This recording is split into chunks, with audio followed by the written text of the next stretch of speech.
नमस्कार दोस्तों, मैं डॉक्टर कुलदीप जहांगीर। एक बार फिर से आपका मेरे YouTube channel doctor Kuldeep Jahangir homeopathy में हार्दिक स्वागत करता हूं। दोस्तों, आज हम बात करेंगे फीमेल्स की एक बहुत ही कॉमन प्रॉब्लम जो कि बहुत ही ज़्यादा कॉमनली देखने को मिलती है महिलाओं में, और इस डिजीज़ का नाम है पीसीओडी या पीसीओएस या जिसे ओवेरियन सिस्ट भी कहते हैं। यानी वह कंडीशन जब महिलाओं का जो मुख्य सेक्स ऑर्गन होता है जिसको बोलते हैं ओवेरी, उस ओवरी में जब वहाँ पे सिस्ट बन जाती है जिसके कारण उनमें ओव्यूलेशन नहीं हो पाता है, उनके जो मेंसेस होते हैं वो इरेगुलर हो जाते हैं, और जिसके कारण उनको शादी के बाद उनको गर्भधारण में या प्रेगनेंसी में काफ़ी दिक्कतों का सामना करना पड़ता है। आज मैं इसी के बारे में आपको बताऊंगा कि पीसीओडी आखिर क्या है, क्या इसके कारण होते हैं, इसके क्या साइन और सिम्टम है, और इसका होम्योपैथी में क्या बेस्ट ट्रीटमेंट अवेलेबल है। क्योंकि दोस्तों यह डिजीज जो है वो एक बहुत ही कॉमन डिजीज है। यह लगभग 10 में से 1 महिला में ये डिजीज जो होती है वो देखने को मिलती है, और यह निसंतानता का या संतानहीनता का एक बहुत ही बड़ा, फीमेल इनफर्टिलिटी का सबसे बड़ा एक कारण माना जाता है पीसीओडी। दोस्तों, सबसे पहले अगर हम बात करें कि पीसीओडी के आखिर क्या साइन और सिम्टम होते हैं, उसके क्या कारण है, उससे पहले हमें समझना पड़ेगा कि फीमेल रिप्रोडक्टिव सिस्टम आखिर क्या होता है और ओवरी कहाँ होती है और ये किस तरह से काम करती है। दोस्तों, अगर महिलाओं की हम बात करें तो महिलाओं में जो रिप्रोडक्टिव सिस्टम होता है उसमें 2 ओवरीज होती है। जिस तरह से पुरुषों में जो मुख्य उनका ऑर्गन होता है, सेक्स ऑर्गन, वो होता है टेस्टिस, उसी तरह से जिसका कि काम होता है कि स्पर्म प्रोडक्शन करना, उसी तरह से फीमेल्स में 2 ओवरी होती है जिसका कि काम होता है एग प्रोड्यूस करना।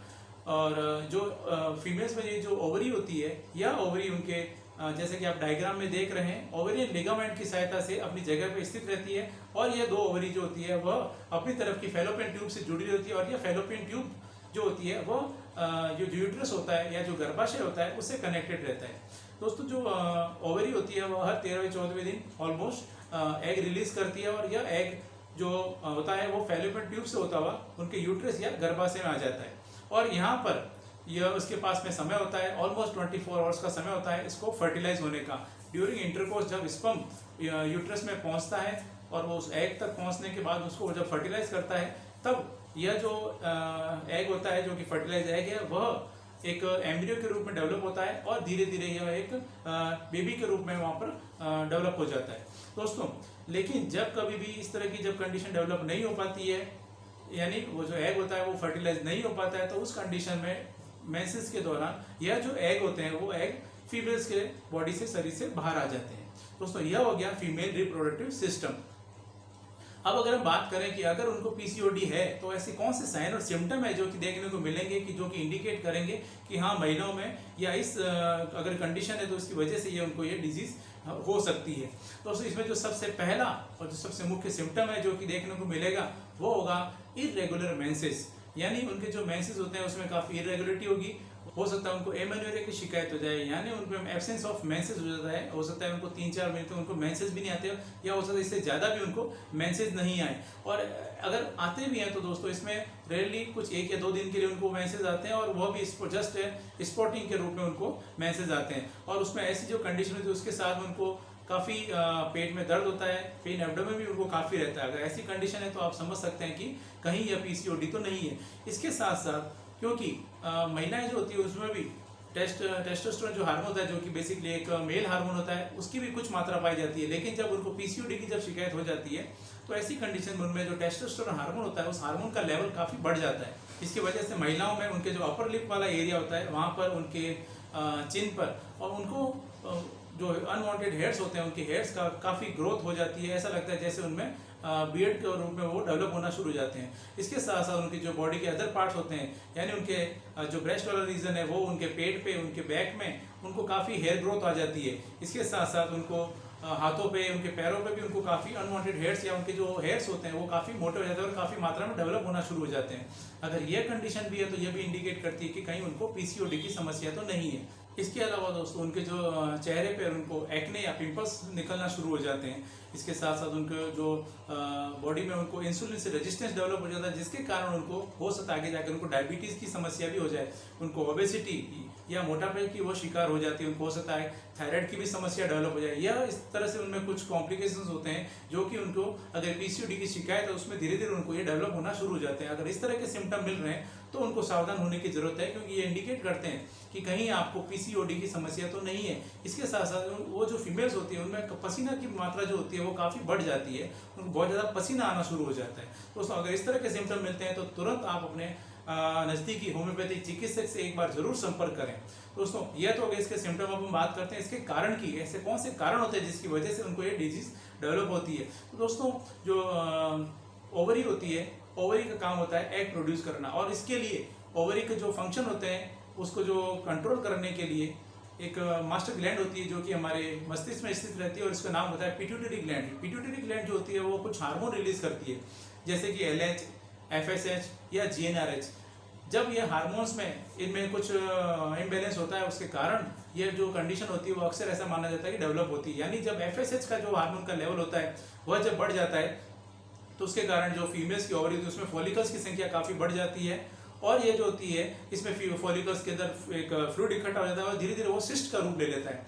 और जब LH जो हार्मोन होता है उसकी मात्रा जो इसमें जब अगर कम हो जाती है तो उस कंडीशन में जो एग होता है वो एग फॉलिकल से रिलीज नहीं हो पाता है, और उसके कारण उसमें जो इनफर्टिलिटी होती है वो डेवलप हो जाती है और उनमें गर्भधारण नहीं हो पाता है। दोस्तों इसके साथ साथ GnRH हार्मोन जो होता है उसका भी लेवल इसमें बढ़ जाता है, जिसके कारण टेस्टोस्टेरोन लेवल जो होता है वो बढ़ जाता है। और उसके साथ साथ जब एग रिलीज नहीं होगा तो उसकी वजह से, यानी जब ओव्यूलेशन नहीं होगा उसकी वजह से भी एस्ट्रोजन और प्रोजेस्टेरोन का लेवल होता है वो डाउन हो जाता है, और टेस्टोस्टेरोन का हार्मोन का जो लेवल होता है वो बढ़ जाता है, जिसके कारण ये सब हार्मोनल इम्बैलेंस की वजह से ये जो डिजीज कंडीशन होती है वह महिलाओं में डेवलप हो जाती है, और वो एक PCOD का एक बड़ा कारण बनती है।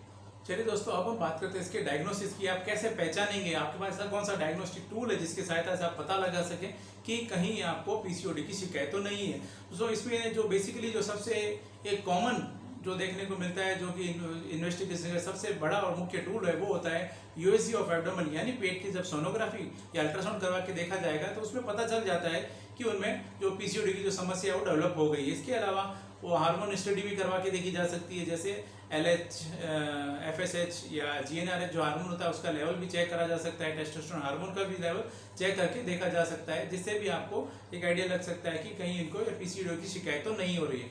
इसके अलावा दोस्तों अब हम अगर बात करें तो इसके ट्रीटमेंट पार्ट की, तो ट्रीटमेंट पे जाने से पहले मैं आपको कुछ एक सजेशन दूंगा कि आपको जो डेली अपना जो लाइफ स्टाइल उसको आपको कुछ मैनेज करने की आपको जरूरत होती है। यानी अगर आपका वजन बहुत ज़्यादा है तो अपने वजन को कंट्रोल करें, अगर आपको अदर कोई डिजीज है तो उसको भी आप मैनेज करके चलें, और उसके साथ साथ अगर आपको बहुत ज़्यादा आप खाने पीने का ध्यान नहीं रखते हैं, आपको मॉडर्न लाइफ स्टाइल है, अगर आप बहुत ज़्यादा फैट, ऑयल, घी वगैरह यूज़ करते हैं तो उसको भी आप उससे भी बचें तो आपके लिए अच्छा रहेगा। इसके साथ साथ योगा, मेडिटेशन अगर आप करें, फिजिकल एक्टिविटी बढ़ाएं, अपनी एक्सरसाइज करें, तो यह भी आपको काफ़ी हद तक मदद करता है PCOD से आपको लड़ने में। अब हम बात करते हैं दोस्तों इसके कुछ होम्योपैथिक मेडिसिन की। दोस्तों जब कभी भी आपको PCOD की शिकायत होती है और जब आप डॉक्टर के पास जाते हैं तो हार्मोनल टैबलेट्स दी जाती है, कुछ कॉन्ट्रासेप्टिव पिल्स दी जाती है जो कि आपको काफ़ी लंबे समय तक लेनी होती है। लेकिन आपको अगर होम्योपैथी में अगर हम बात करें तो इसके लिए कुछ ऐसी मेडिसिन अवेलेबल होती है जिसके द्वारा आप PCOD को जड़ से खत्म कर सकते हैं। होम्योपैथी में इसके लिए बहुत अच्छे रिजल्ट्स अवेलेबल है।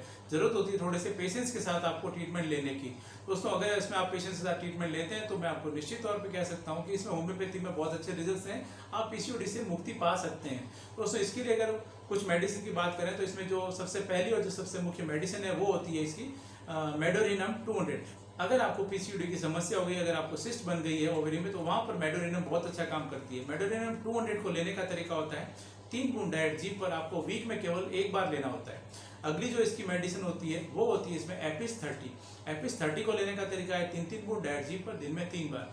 स्पेशली अगर हम बात करें तो राइट साइड में की ओवरी में अगर सिस्ट बनी है तो वहाँ पर बहुत अच्छा काम करती है। इसके अलावा अगर लेफ्ट साइड ओवरी में भी अगर आपको सिस्ट बन गई है तो वहाँ पर भी एपिस बहुत अच्छा काम करती है। इसके बाद में जो अगली मेडिसिन है वो है ऑरम आयोड। ऑरम आयोड 30। ऑरम आयोड 30 अगर ओवरियन सिस्ट बन गई है तो उसके लिए मैं कहूँगा एज स्पेसिफिक की तरह काम करती है।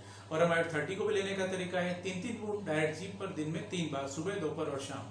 अगली जो मेडिसिन है वो है कोलोसिंथिस 30। कोलोसिंथिस 30 वहाँ दी जाती है जब आपको पेट में बहुत ज़्यादा दर्द रहता है, आपको मेंसेस के साथ में भी आपको बहुत तेज दर्द रहता है, ऐसी कंडीशन में आपको कोलोसिंथिस 30 बहुत अच्छा काम करती है। कोलोसिंथिस 30 को लेने का तरीका है 3 बूंद डाइट जी पर दिन में 3 बार। अगली जो मेडिसिन है वो है लेकेसिस 30। लेकेसिस 30 को भी लेने का तरीका है 2 बूंद सुबह और शाम दिन में 2 बार। लेकेसिस 30 स्पेशली अगर देखा जाए लेफ्ट साइड की अगर ओवरी में आपको PCOD हुई है यानी सिस्ट अगर डेवलप हुई है तो वहाँ पर लेकेसिस 30 बहुत अच्छा काम करती है। अगली जो मेडिसिन है वो है इसकी कोनिमैक 30।